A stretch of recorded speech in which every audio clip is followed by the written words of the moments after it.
Hi everyone, I thought I'd come on and give you some tips for reading with your kiddos at home. I have a second grader too, so I'm going to show you some things that I've been doing with him.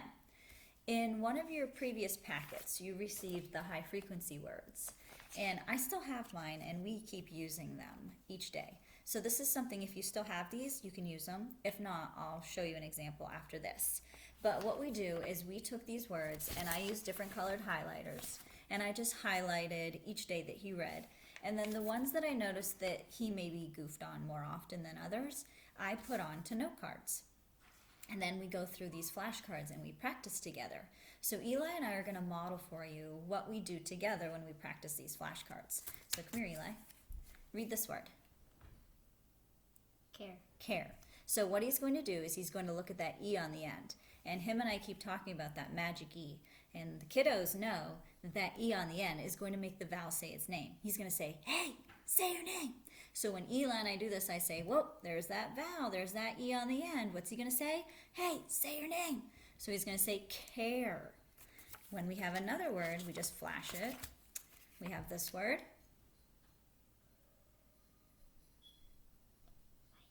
Say it. Might. Might. So he looks at it and he goes, IGH says I, might. He blends it all together. Then what Eli and I do, and the kiddos have done this too in class, is we'll take off the M. And I'll say, Eli, take off the M in might and put an N. Night. Take off the M in might and put an F. Fight. There you go. So you can show them how these words have families. They have similar endings, and if you take off the beginning, you can just make a new word. So when they go to spell them or read them, they're very similar. So might. Dark. Dark. Him and I have been talking about that AR in the middle, and it makes that pirate sound. Arr! So we have dark. If I said to Eli, take off the D in dark and put an M.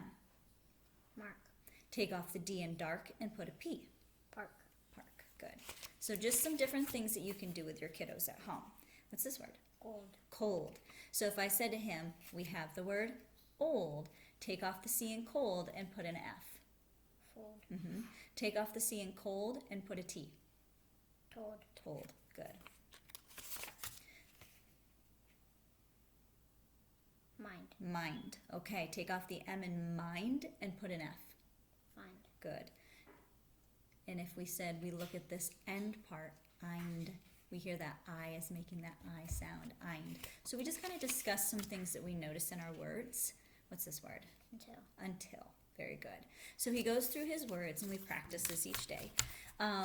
Just real quick, and you could even sort them, seeing, oh, they're doing really well with these words. We can get rid of those ones. They know them. And these are the words that they're having troubles with, and we'll keep practicing those. Now, if you do not have this list anymore, what you could do is when you sit down to read with your kiddos, you could just kind of take a sticky note, start writing down some of those words that you're noticing that they're having troubles with.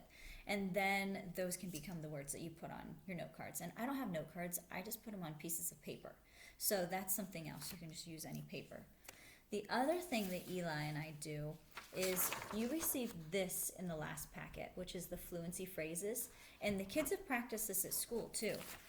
Eli and I have something that the kids and I used, but it's this folder, and it has those same phrases on it. And you could do this again with the pieces of paper or note cards. You can just write them on there, so that way it's easier, or you can use the sheet. Totally up to you. So Eli, come here again. When we do this practice, he points and he reads the phrase, which will be like 3 or 4 words at a time. I don't want him to read robot. Okay, I don't want him to read one word at a time. If he notices that he does, he rereads it and puts it all together. And all of the kiddos have practiced this. So Eli, read this one. Want to help. Good. And then a lot of times he'll just read it again. Want to help. There you go. Stay in there. Read it again. Stay in there. Good. So we kind of just go through, read each phrase, put it all together. It's just training their brains to start to put more than just one word at a time together. So that's another thing that you could do at home. Again, that was with using this sheet, and you can just simply write those on flashcards, and it's great practice. And just make sure you're reading. Everybody is reading at different levels, and that's perfectly fine, but just sitting down and reading each day is going to be very beneficial. All right, have a great day.